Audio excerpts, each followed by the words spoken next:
in September of 1989, we received through the town a letter from Governor McKinnon describing his Main Street 90 program. And this is basically what he was trying to put forth to us. There's a very strong sense of family and community in Maine, a sense of belonging and of caring about our friends and neighbors that is not found in a lot of places in this country. I think it's time we celebrated that sense of community and took pride in just how special Maine really is. That's what Main Street 90 is all about, a year-long celebration of Maine's uniqueness. And with the letter, he suggested that we appoint a town committee to a steering committee and hopefully get something going on Main Street 90. And that's when I contacted Sally Whitaker and asked her if she'd be the chairperson of such a committee. She agreed. And then on, I'll let Sally talk to you about it. Thanks, Ed. From the very minute that I read Governor McKernan's proclamation, I felt it was just right for Freiburg. We do have a wonderful sense of community and belonging, and we were certainly overdue for a good celebration. We haven't had one for a long time. I was delighted when Ed contacted me and asked me if I would help get a committee together of interested citizens that would start work on this project. And what a committee it was. We had the best time. We met from September right straight through until July, doing all kinds of things. And I'd like to have you meet some of the members of the committee are here. My name is Liz Codd, and I was president of the Freiburg PTA. I'm Diane Jones, and I'm the director and curator of the Freiburg Historical Society Museum. I'm Florence Mayo, president of the Freiburg Women's Library Club, who is celebrating their 100th anniversary. My name is Rob Eastman. As someone who's interested in Freiburg's history, I was invited to be a member of this committee. There were a few other members that aren't present here this evening. Holly Foster and Dick Cody were from the recreation program. Dolly LaCase was from the Pequawket Music and Arts Association. Tommy Hutchins was from the American Legion. Ron Ela was from the Kiwanis Club, and George Weston helped us with his expertise on putting parades together, and he's an active person in our town. This video will serve as a record for the very first Old Pequawket Days, which was held July 7th through the 14th in the year 1990. Besides the Main Street 90 Committee, whom you've met some of this evening, there are many, many people who got together and contributed both their time and materials for this project and all our projects throughout the week. You will notice when you view the video that Brent LaCase was our MC, and he followed along with all our activities, and you will see him pop up in many, many places, and he did a super job for us. Please note the dedication of the bandstand in Bradley Park. We're very, very proud of this, and this will serve as an outdoor center for performing arts for years to come.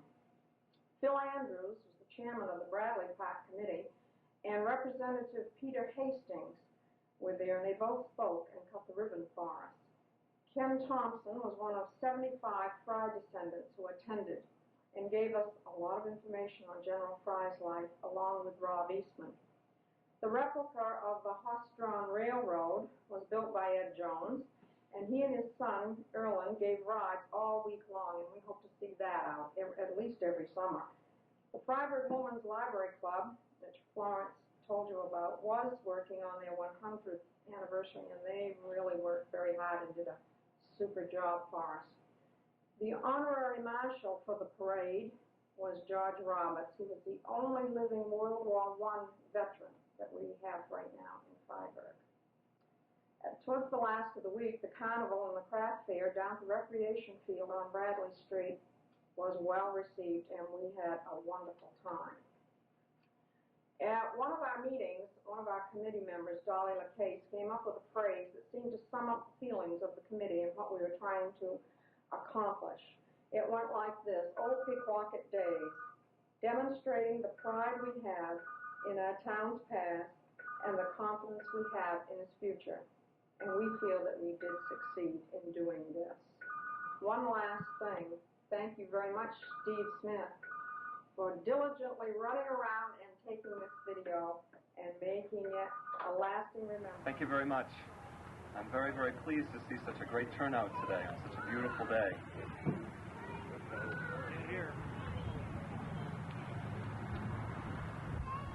It seems that we seldom have opportunities to commemorate things of significance, things that are worthy of note and memory. And so, Mr. Kenneth Thompson Jr. and I, Kenneth Thompson I will introduce to you momentarily, we felt it was important today to speak to you about this so-called breakfast picnic and the founder of our town, General Joseph Fry. And we'd like to follow that with some remarks pertinent to the life in the early days of Freiburg and an appreciation thereof. But before that, I'm not sure whether you've noticed or not that there are several unfamiliar faces in the crowd. There are among us here today almost 45 descendants of the founder of our town, General Joseph Fry. I think we ought to show our appreciation for having come today to be with us. Thank you, Bert. It gives me pleasure to welcome you people here this beautiful day. We don't have all these days like this, and I think everybody done a little praying this morning for this beautiful weather. I'd like to welcome especially the descendants of the Fry family. I had the pleasure and privilege of knowing John White, who's an old friend of mine, and I'm pleased to see him here. Now, I'll give a very brief history of the park. Hopefully that I won't tell you too much that I don't know, but I might.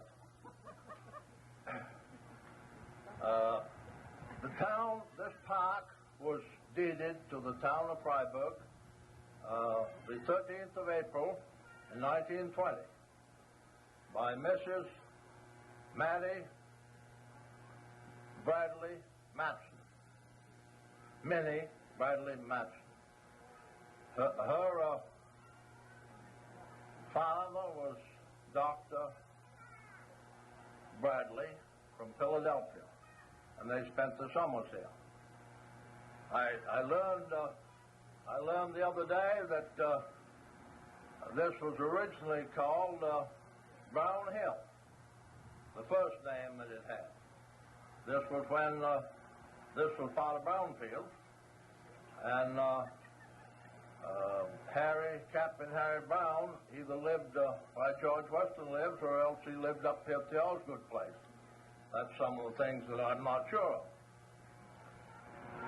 It's really quite a grand moment for me to stand at the foot of this hill, Pine Hill, that is. Most of my memories are really of the past. My first ski run down this hill right here with rubber bindings. Scouting Ladies Rock. I think some of you have probably done that too. Sledding down through Dead Man's Curve.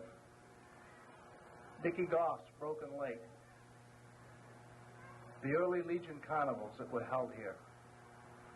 All are vivid reminders of my roots in this town.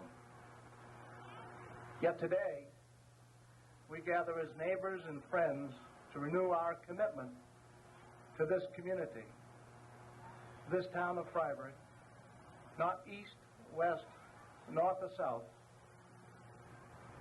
but rather this town, the whole town of Freiburg. You've heard the list of people who have given time, life's very dearest commodity, to erect this bandstand. They hail from every area of this town, including Chatham, New Hampshire. I think Gary Wilfong lives in Chatham. These people, as are you, are the lifeblood of this town which make it vibrant today. Freiburg is a gifted community. It is still a small town with neighborhoods and villages where many know most, where honesty is respected more than success, where tolerance of others' rights and views are the rule rather than the exception. We have lived through many tragedies and divisive issues in this town. A civil war which caused a decline in population of nearly 200 people, or about 12% of the town's then population. The business section of our main street has been obliterated by fire on 2 occasions near the turn of this century. Families have lost spouses, sons, and daughters in 2 world wars.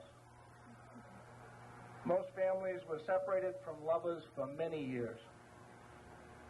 Yet, while the memory of many, these events have only become stories to the youth of our town. Most recently, no small issue has been the division of our town on taxes for the education of our youth. Yet through each calamity, each adversity, the town of Freiburg, through its people, have succeeded in grieving together, supporting one another, and offering talent and fortune for the benefit of all. Today, the dedication of this bandstand is merely a symbol of this community, a small notch in its history. This structure, this place, this very gathering brings forth a harmony of our separate efforts for the benefit of all.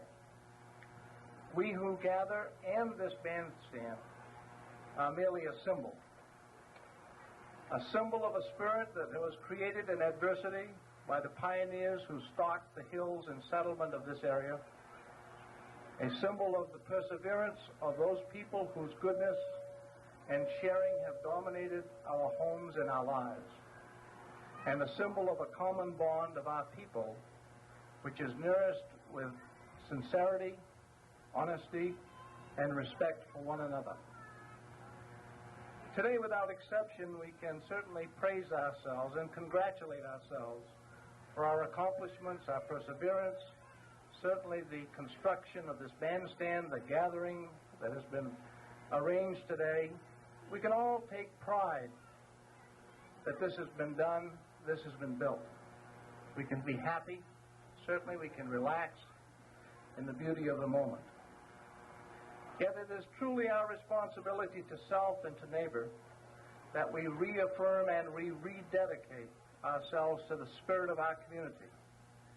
It is now we, and not they, who must build on peace within our many factions, give generously of our time and talents, fight to protect injury to our poor and our aged, and foster principles of honesty and respect for each other among our youth, the future of this town. We must join to make tomorrow seem brighter than today, while enjoying the happiness of this moment. So we the people of this community, must continue to offer allegiance to the service of all. Though dedicated today, this bandstand exemplifies the strength of our past. The future of this town lies in the unknown darkness of events to come.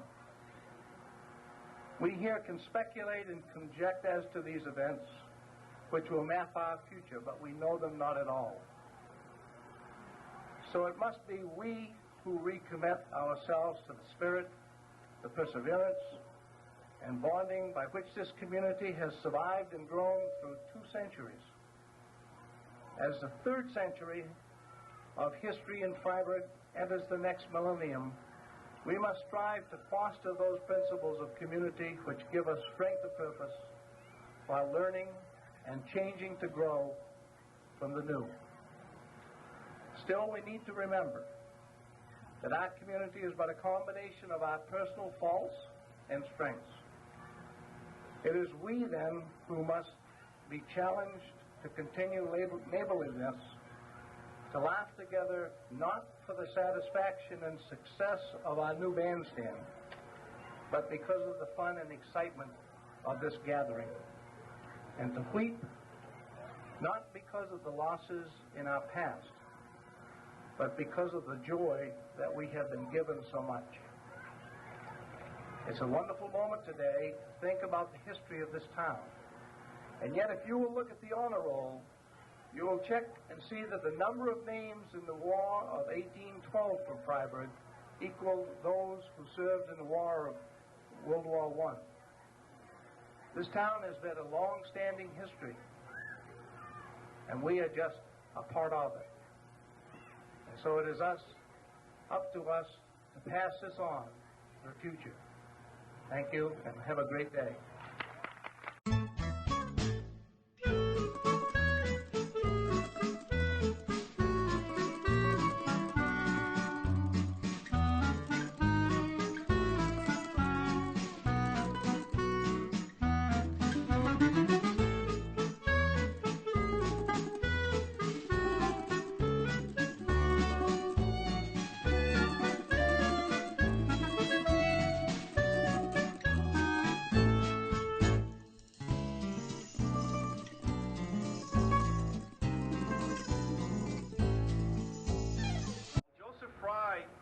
Initiated the land grant from the Massachusetts legislature in 1762, solicited the first settlers, and ultimately gave his name to the settlement.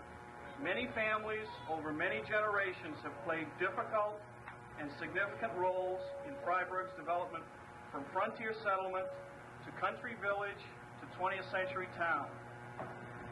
Incidentally,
extreme east of this state, over in London's where I'm born, but I live now in the Mount Washington Valley in New Hampshire.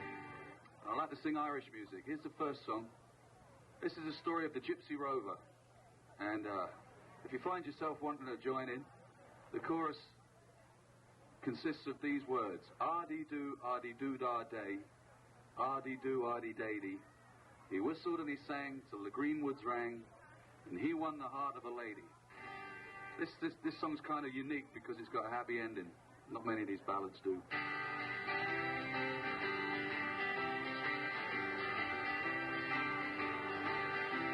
The Gypsy Rover came over the hill, down through the valleys shady, whistled and he sang till the greenwoods rang, and he won the heart of a lady.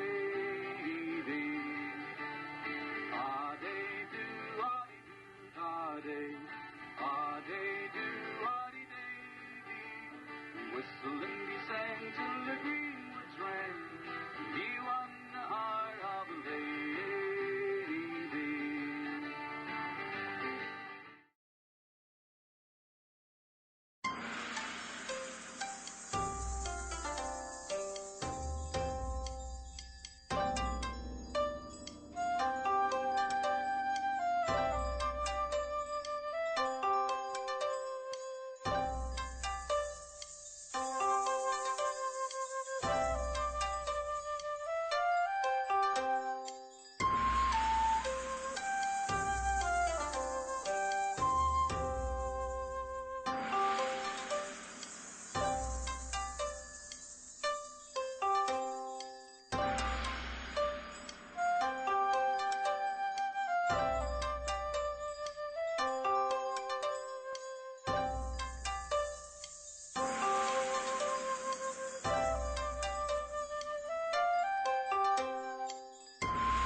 music, another fall, another friend, but there will never be another you. Well, there may be others that I make you see, but they won't look like yours used to be.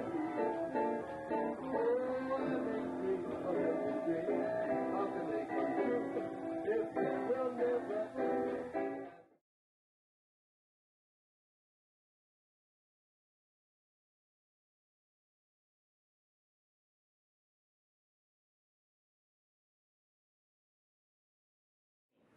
Well, it was an outgrowth of the religious revival, the Great Dark Day, that sent Mother Ann on her journey.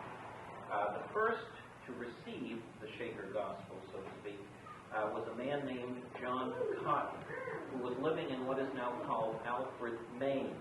And he was living there on a very simple farm, as a matter of fact, property owned by his father-in-law, living in what was described as a wigwam. So, I did. I get tired of hanging here and not having anyone to talk to. Well, a ghost. No one said anything to me about a ghost. No one knows it. It's just that you open a book on the past. And if anybody knows anything about the past, 100 years or more, I do. Well, I'm glad you do. Perhaps you can help me learn something more about this library. Well, I think you better start with the pages just prior to 1890. That is when we met in the members' front parlor. Shall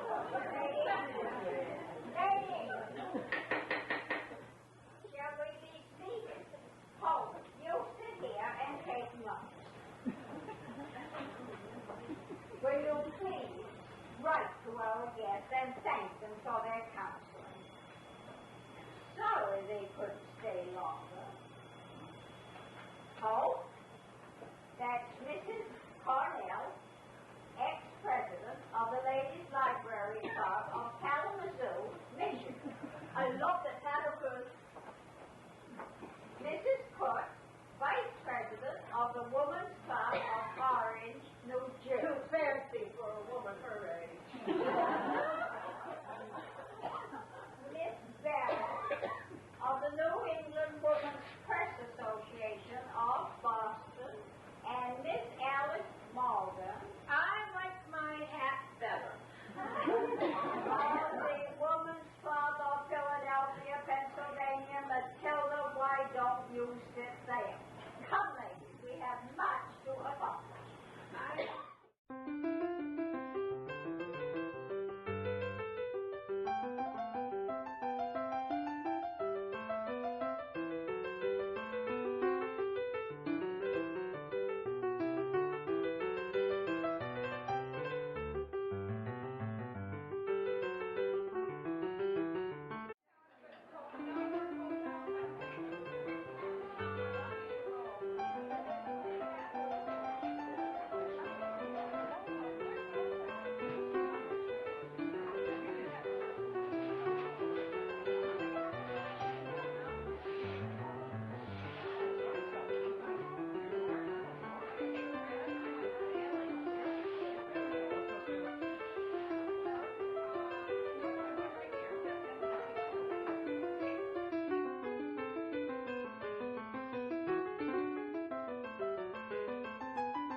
It was a ride and there was time to stop.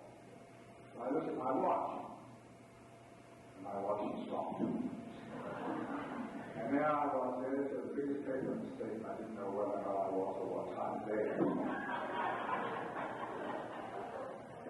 So I went back to the farm, and he could tell me the time.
Well, I'm glad you do. Perhaps you can help me learn something more about this library. Well, I think you better start with the pages just prior to 1890. That is when we met in the members' front parlor.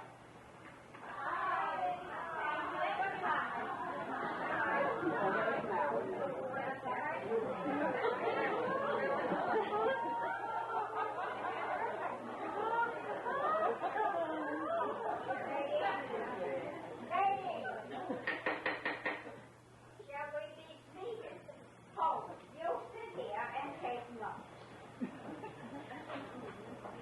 Will you please write to our guests and thank them for their counseling? Sorry they couldn't stay longer. Oh, that's Mrs. Cornell, ex-president of the Ladies' Library Club of Kalamazoo, Michigan. I love the platypus. Mrs. Cook, vice president of the Women's Club of Orange, New Jersey. Too fancy for a woman her age. Miss Barrett of the New England Women's Press Association of Boston, and Miss Alice Malden. I like my hat better. Of the Women's Club of Philadelphia, Pennsylvania, Matilda, why don't you sit there? Come, ladies, we have much to accomplish.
younger than I am, well, if you're about my age or her age, don't try it, we're trained. Don't try it. We're trained professionals. I have nothing else to say.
David now. David. Whoa, go, Dick. Nope. That means right there.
I'm going to give it time to fill up this time, Bob. Yeah, she's full. Roger, you had your chance.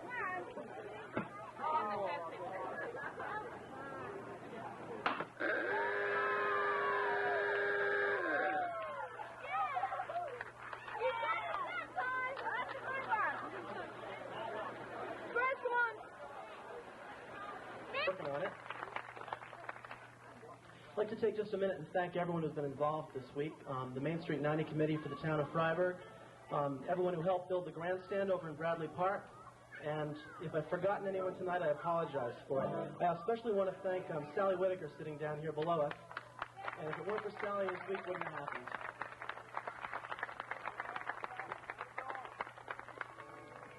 One final announcement, we'll get on to some music.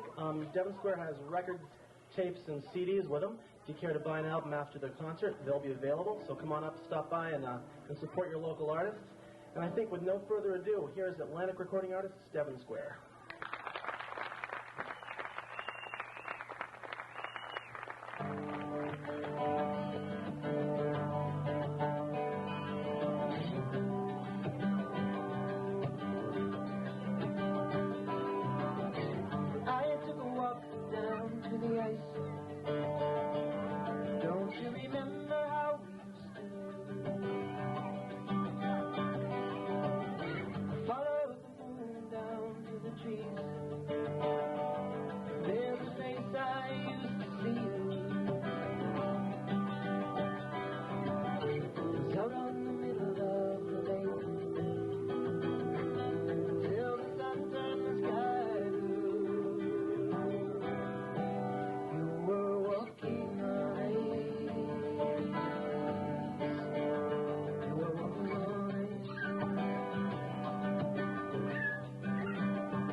to